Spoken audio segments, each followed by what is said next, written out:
All right, what's up, everybody? Miss Lynch here. Get my hairs situated. All right, this is chapter 26, part 1 of our lecture, okay? So hopefully you have all your stuff in front of you. You're ready to go, and I will get into it, okay? Alrighty, so chapter 25, when we left off in 1968. And we were getting into the presidential election, and I said that we would get into, the next presidency, which is that of Richard Milhous Nixon, okay? So that's where we start. Alrighty, chapter 26, first slide, President Nixon, okay? Alrighty, his domestic policies. Going back to JFK and LBJ, John F. Kennedy more focused on international affairs than, the beginnings of the civil rights movement and domestic issues. LBJ, different approach, focused on the civil rights movement until we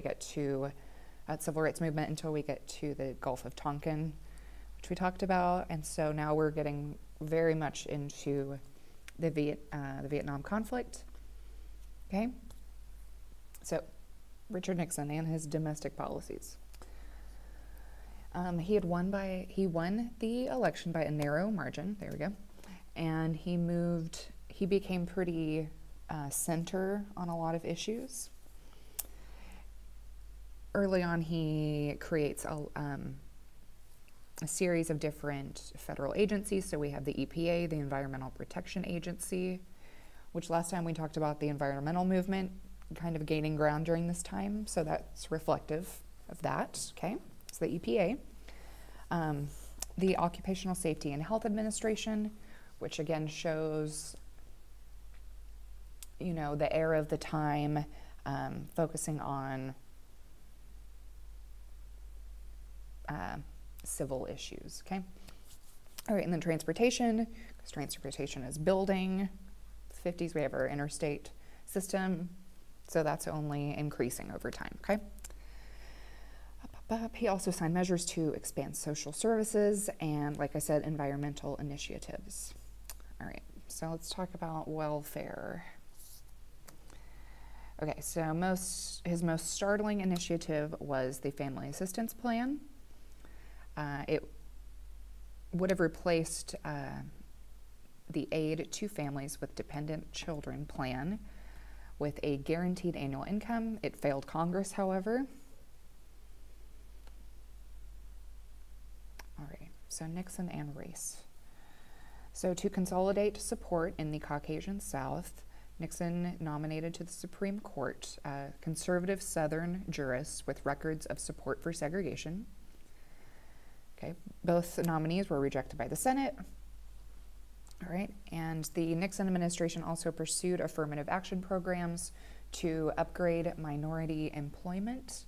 All right, this was known as the Philadelphia Plan. And trade unions of skilled workers were strongly opposed to the Philadelphia Plan. All right.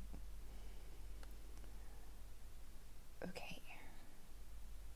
So the continuing sexual revolution, which we'll kind of talk about it here, and then at the end of this video, we'll talk about it a little bit more, okay? But, so the continuing sexual revolution.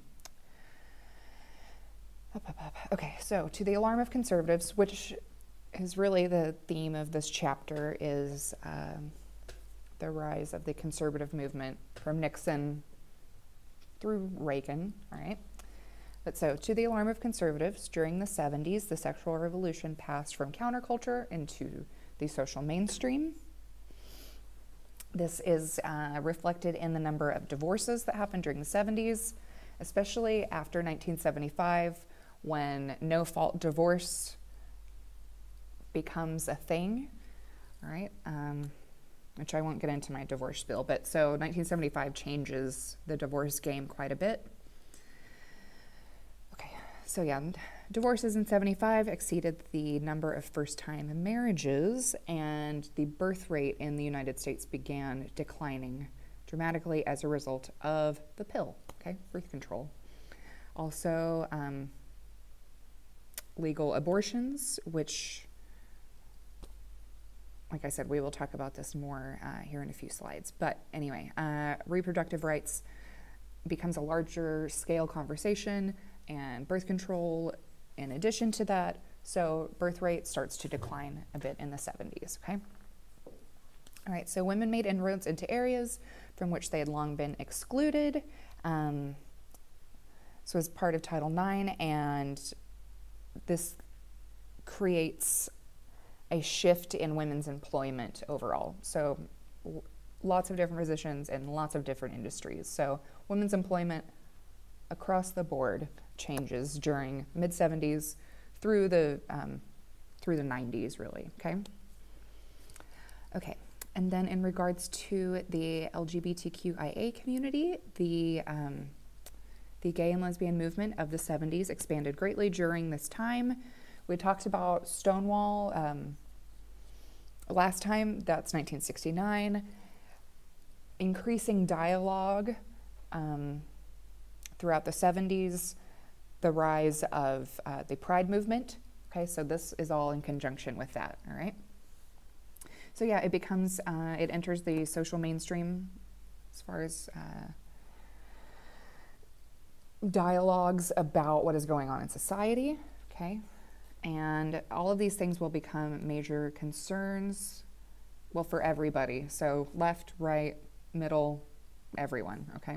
But major concern for the right, and then a major concern of the left because it's being attacked. Yeah, so we will get into that. Alrighty. Okay, so Nixon and détente. Oh, it looks like there's a typo in that slide right here. Sorry about that. Okay. All right, so détente is the concept of peaceful coexistence, all right? And this becomes the way of things in regarding the Cold War during this time, okay? So conservatives viewed Nixon's foreign policy as dangerously soft on communism, okay? So allowing us all to exist peacefully was considered threatening. Alrighty, and then, okay, so Nixon and then Henry Kissinger, they continued their predecessor's policy, which we talked about, JFK, LBJ, okay? So their predecessor's policy of attempting to undermine governments deemed dangerous to American, I think that's supposed to be strategic, it's a static, strategic or economic interests. Okay, so the countries and areas that they will focus on that become trouble spots, so to speak, Chile, Iran, Philippines, okay? Alrighty, so Nixon visited China in 1972, so this is a little bit down the line for us.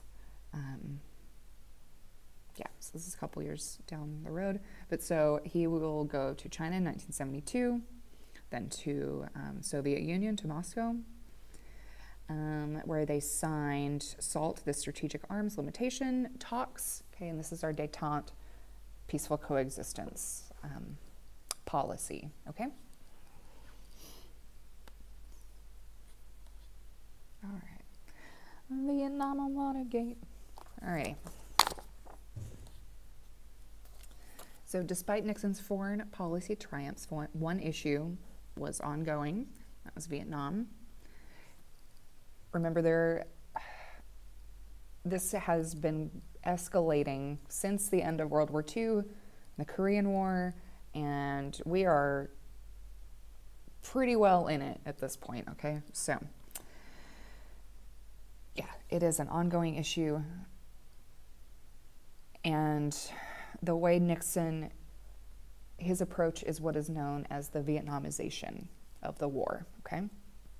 So, the basic premise of this was to remove US troops, start focusing more on training South Vietnamese soldiers to fight against the communist Viet Cong soldiers of the North. Okay. Yes. So I was going to say we will get to this eventually, but this we will see similar patterns of this done in other military conflicts later on. But so, just looking at Vietnam for right now. So South Vietnamese troops are being trained to combat Viet Cong soldiers. American troops are being withdrawn from this point on. So this is, yeah, our Vietnamization, okay?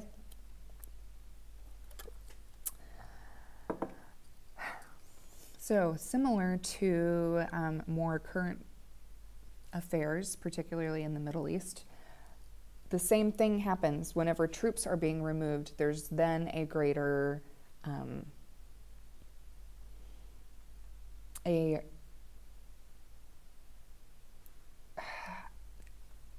what am I even trying to say here? Okay. Anyway, there is just a shift in warfare and it becomes more based on bombing, okay? How does this equate to current times? Drones, okay? As ground troops are removed, we've been focusing more on the use of drones, okay? So in Vietnam, US troops, ground troops are removed and bombings increase to replace that, okay?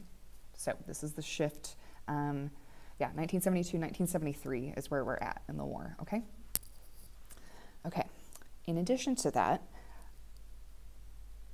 it begins to expand from just Vietnam, okay? So now we're looking at Cambodia. All right, there's a lot of stuff. So Cambodia is just, in my directions, west of Vietnam. So this starts to spill over into Cambodia, okay? Okay, so the invasion of Cambodia by US troops, that was designed to cut off the North Vietnamese, okay, so our Viet Cong. This destabilized Cambodia and allowed a new regime to take over. So that's the Khmer Rouge, if you ever hear that term. If you've ever seen The Killing Fields, that is really about the war in Cambodia and the later end of the war, the early 70s, okay? So that is what is going on there. Okay. Okay, so stateside, more protests occur, okay, as the war goes on. The number of people involved in the anti-war movement increases, all right? Okay, so the anti-war protests, they come to a pinnacle in 1970, and this is because of the death of students at Kent State, okay? So at Kent State, there were 4 students, 4 individuals who were killed during protests that occurred there. This also, similar incident also occurred at Jackson State University, where 2 students were killed. And yeah, this marks, yeah, like I said, this was the pinnacle of the protest because it becomes very evident how violent things are becoming, and it encourages a conversation about that, okay? Alrighty, so also public support for the war, you know, right at 1970 and on. I mean, like I said, there is an anti-war movement going on this whole time, but it really begins to grow as a result of our shootings here. Then also there are stories coming out and being released to the public, like the My Lai massacre, which had occurred in 1968, and it becomes kind of public knowledge later on. But this was where 350 Vietnamese civilians were killed under the explicit instructions of Walter Calley, okay, and eventually, so the Pentagon Papers, I'm getting ahead of myself. But so this is released to the public, and people start seeing images from that and really begin recognizing the true nature of warfare and what is going on in Vietnam during that time, okay? Okay, so.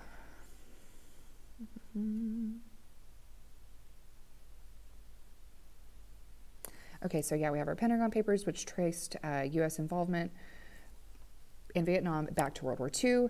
This had been hidden from the public. These were released in 1971. There's the War Powers Act of 1973, which required the president to seek congressional approval for the commitment of troops overseas because the Gulf of Tonkin resolution was so problematic. Remember? Okay. So this this is designed to not allow that to happen again in the future, okay? Okay.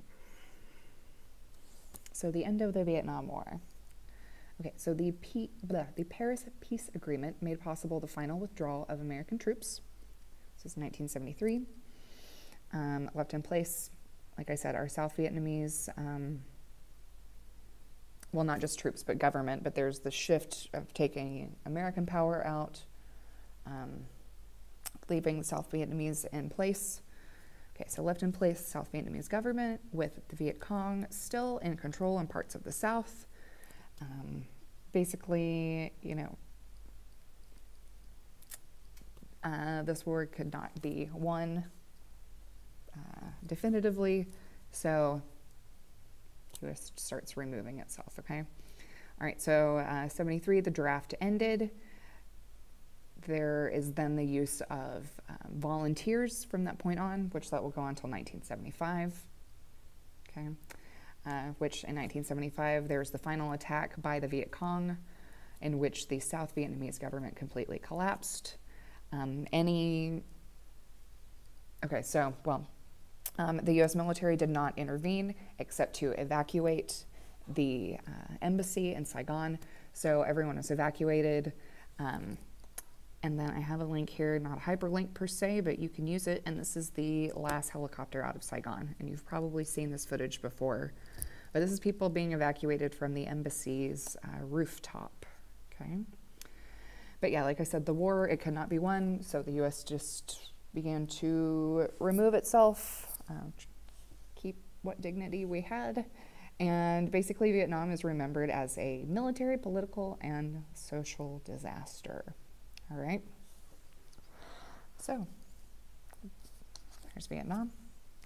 Alrighty, where did I say I was gonna, how am I doing on time? All right.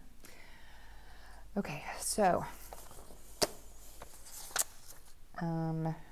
in addition to what is happening in Vietnam, stateside, we also have Watergate, which will really be kind of Nixon's remaining legacy. Okay. All right, so Nixon's reelected in 1972. Don't forget, we're in the middle of the Cold War. The whole theme of the Cold War is secrecy and mistrust, trust no one, okay? So Nixon's reelected. He was obsessed with secrecy and could not accept an honest difference of opinion. So that just goes in with our Cold War mentality. And he started creating his quote-unquote enemies list, all right? Think back to the McCarthy era, okay? Senator McCarthy saying he could provide a list of communists, all these people that were against him. All right, so this kind of mirrors that a little bit.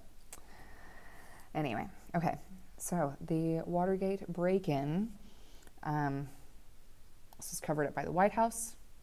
This is where 5 former employees of his re-election committee took part in a break-in at the Democratic Party headquarters, which was housed in the Watergate apartment complex in D.C. All right. If you've seen Forrest Gump, then you've seen a depiction of this. Just kidding, that's a bad example, but anyway, okay. Alrighty, so yeah, there's a break-in, 5 employees covered up, so they are arrested. This leads to the Watergate hearings, and this series of tapes comes out where Nixon revealed his plan to sabotage his political opponents, all right? So this will lead to Nixon's fall, all right? Oh, there we go. All righty, so 74, the House Judiciary Committee voted to recommend that Nixon be impeached. He resigned.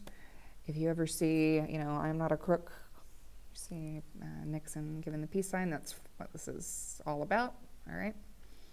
Yeah, and his presidency remains a classic example of the abuse of political power. Okay.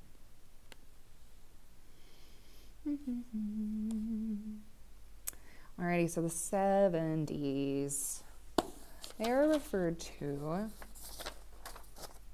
specifically the mid-70s. It's referred to, the end of the Golden Age, and this has to do with a shift in manufacturing. Okay, there's a decline in U.S. manufacturing. Everything starts going overseas during this time, which will continue throughout the 80s. Okay. But so during the 1970s, the long period of post-war economic expansion and consumer property came to an end and was succeeded by slow growth and high inflation. Okay, declining profits, rising overseas competition, and corporations began eliminating well-paid manufacturing jobs. Specifically, looking at the Rust Belt and the automotive industry, okay? That's a prime example. So Detroit, like the GM motor plant, I think is during this time. But anyway, so manufacturing jobs begin to disappear for American workers, okay? Okay, we're gonna get into the Carter administration here in a sec. But so after Nixon comes forward, Ford pardoned Nixon, okay?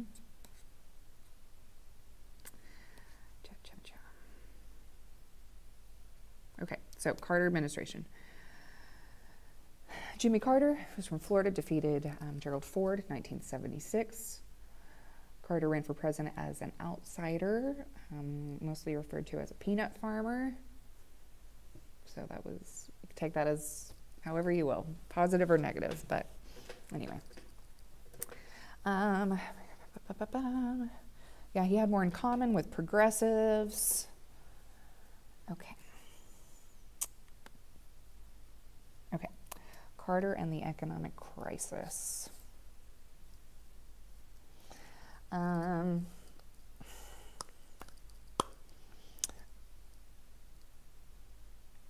So what I was just talking about, all of those manufacturing jobs going overseas, that hits the economy really hard. And we're also in the late 70s, this is the end of the nuclear age, so to speak, all right? There's a lot coming out about the hazards of nuclear technology. I'm not going to get into it very at all, really, but the Karen Silkwood incident brought up a lot of anti-nuclear discussion. That was in 1974, okay? There's also the nuclear leak and contamination of 3 Mile Island. And so, yeah, this is also the ending of the nuclear age, okay? So the loss of manufacturing jobs, the meltdown literally and figuratively of the nuclear industry, these things kind of culminating. It's all because Carter's in office, even though he's coming into, Canada or presidency while These things are developing. But so these things become the defining events of his presidency, okay? All right.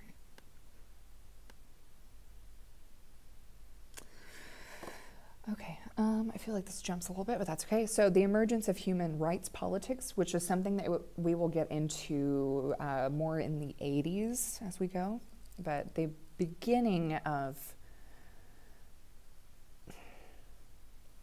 human rights politics is the global discussion of what the civil rights movement encouraged in the United States, okay?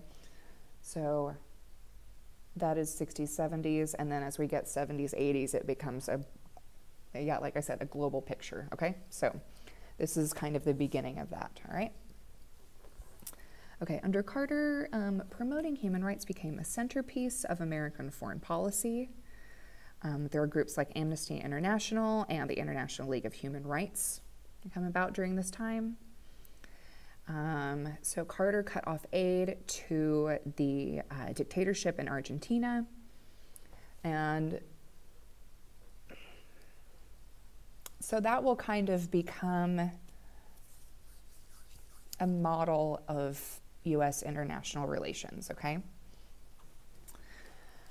Okay, so by the end of his presidency, the phrase human rights had acquired political potency. So like I said, this is really the first time it becomes a larger conversation, okay? And also under Jimmy Carter, he de-emphasized Cold War thinking.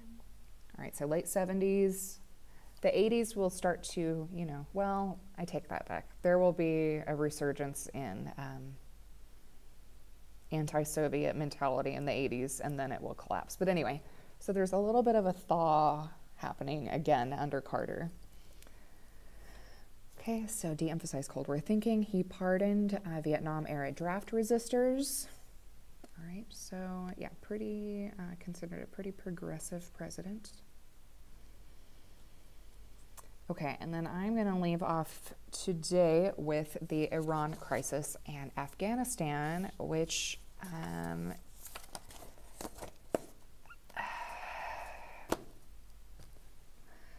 kind of set up a lot of things for our position in the Middle East today. So this will all go back to 1979, earlier, but okay. So in 1979, a popular revolution in Iran occurred, which was led by Ayatollah Khomeini. They overthrew the Shah and declared Iran an Islamic Republic. Okay. There's then the American hostage crisis, where 68 Americans were held hostage at the U.S. Embassy in Tehran. They were held there for 2 years, pardon me. And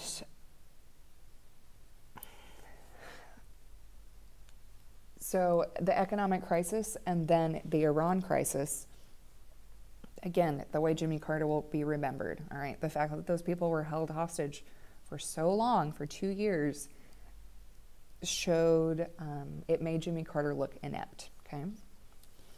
So, alrighty. So, Jimmy Carter announced what would become known as the Carter Doctrine in response to the 1979 Soviet invasion in Afghanistan, basically stating that the U.S. could use force in the Persian Gulf. Like I said, this will set up a situation for later progress between the U.S. and different nations in the Middle East. But, okay.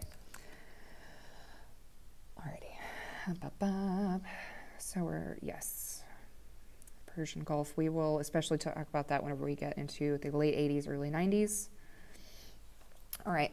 There's also, under Carter, the boycott of the Olympics, the Moscow Olympics. Okay.